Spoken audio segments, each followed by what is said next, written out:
So electrical engineering பொறுத்த வரைக்கும் electrical engineering students கண்டிப்பாக தெரிஞ்சுக்க வேண்டிய சாஃப்ட்வேர் அப்படின்னு பார்த்தீங்கன்னா எலக்ட்ரிக்கல் கேட்ல பேசிக்காக AutoCAD யூஸ் பண்ணி 2D டிராயிங்ஸ் பேசிக்காக எலக்ட்ரிக்கல் காம்பனன்ட்ஸ் எல்லாமே எப்படி டிசைன் பண்ணுறது, அதுக்கப்புறம் வந்து பார்த்தீங்கன்னா எலக்ட்ரிக்கல் டவர் அந்த மாதிரி எப்படி டிசைன் பண்ணுறது அந்த மாதிரி டிசைன் பண்ணணும் அப்படின்னா உங்களுக்கு இந்த எலக்ட்ரிக்கல் கேட் சாஃப்ட்வேர்ஸ் வந்து ரொம்ப ரொம்ப இம்பார்ட்டன்ட். அதுலேயே நமக்கு 2D இருக்குது 3D இருக்குது. ஸோ 2D பொறுத்த வரைக்கும் பேசிக் 2 dimensional drawings அண்ட் 3D அப்படின்னா ரியல் அந்த காம்பனன்ட் வந்து எப்படி இருக்கும் அப்படிங்கிறத நம்ம டிசைன் பண்ணலாம்.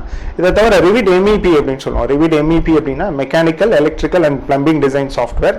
இது வந்து எப்படி இருக்கும் அப்படின்னா ஆல்ரெடி ஒரு பில்டிங் கன்ஸ்ட்ரக்ட் பண்ணியிருக்காங்க அப்படின்னு வச்சுக்கோங்களேன். ஸோ அந்த பில்டிங்கில் உங்களுக்கு அந்த மெக்கானிக்கல் சிஸ்டம் வந்து எப்படி இருக்கும். ஸோ மெக்கானிக்கல் சிஸ்டம் அப்படின்னு எடுத்துட்டா நம்ம HVACன்னு சொல்லுவோம், heat ventilation and air conditioning சொல்லுவோம்.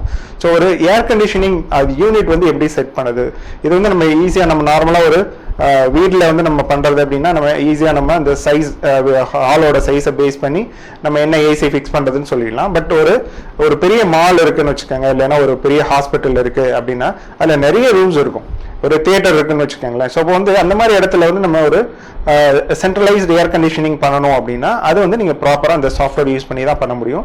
ஸோ இதில் வந்து பார்த்தீங்க அப்படின்னா எப்படி வந்து அந்த ஏர் கண்டிஷனிங் யூனிட்ஸ் வரும், அதோட டக்ட் யூனிட்ஸ் வந்து எப்படி வரும், இதோட சென்ட்ரலைஸ்டு யூனிட் வெளியில் அவுட்டர் யூனிட் வந்து எங்கே இருக்கும், இதெல்லாம் எப்படி டிசைன் பண்ணுறது அப்படிங்கிறது வந்து நம்ம இந்த Revit MEP அப்படிங்கிற சாஃப்ட்வேரில் பார்க்கலாம். ஸோ இதில் எலக்ட்ரிக்கல் சிஸ்டம் அப்படிங்கிறது எலக்ட்ரிக்கல் வயரிங் எலக்ட்ரிக்கல் கனெக்ஷன்ஸ் எல்லாமே எங்கெங்கே இருக்குது, ஒவ்வொரு ரூம்லையும் எப்படி இருக்குது, அதுக்கான அந்த லே அவுட்ஸ் எல்லாம் எப்படி பண்றது அப்படிங்கறத நம்ம பார்க்கலாம். அதே மாதிரி பிளம்பிங் டிசைன் அப்படிங்கிறதையும் பார்க்கலாம். ஸோ இது வந்து எப்படி யூஸ் ஆகும் அப்படின்னு பார்த்தீங்கன்னா அப்ராட்ல எல்லாம் எப்படி யூஸ் பண்றாங்க அப்படின்னா இப்போ வந்து ஒரு பில்டிங் கன்ஸ்ட்ரக்ட் பண்ணதுக்கு அப்புறம் மெயின்டெனன்ஸ் அப்படின்னு சொல்லுவோம்.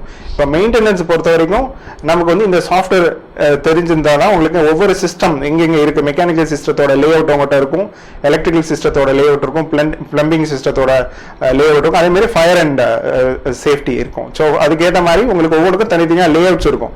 ஸோ சப்போஸ் அந்த பில்டிங்ல வந்து ஏதாவது ஒரு ப்ராப்ளம் வருது அப்படின்னா அந்த மெயின்டெனன்ஸ் பண்றதுக்கு வந்து நம்ம இந்த லே அவுட்ஸ்ல யூஸ் பண்ணி அதை ட்ராக் பண்ணி எந்த இடத்துல ப்ராப்ளம் வருது அப்படிங்கிறத நம்ம அதை கண்டுபிடிக்க முடியும். அதனால பில்டிங் கன்ஸ்ட்ரக்ஷன் பண்ணதுக்கு அப்புறம் மெயின்டெனன்ஸுக்கு வந்து இந்த சாஃப்ட்வேர் வந்து கண்டிப்பா தேவைப்படுது. அது மாதிரி நிறைய ஏர் கண்டிஷனர் இன்ஸ்டாலேஷன் பண்ணக்கூடிய லீடிங் கம்பெனிஸ் எல்லாமே வந்து இந்த Revit MEPங்கிற சாஃப்ட்வேர் வந்து யூஸ் பண்ணிட்டு இருக்காங்க. ஸோ இந்த MEPங்கிற சாஃப்ட்வேர் வந்து mechanical engineers and electrical engineers ரெண்டு பேருமே பண்ணலாம்.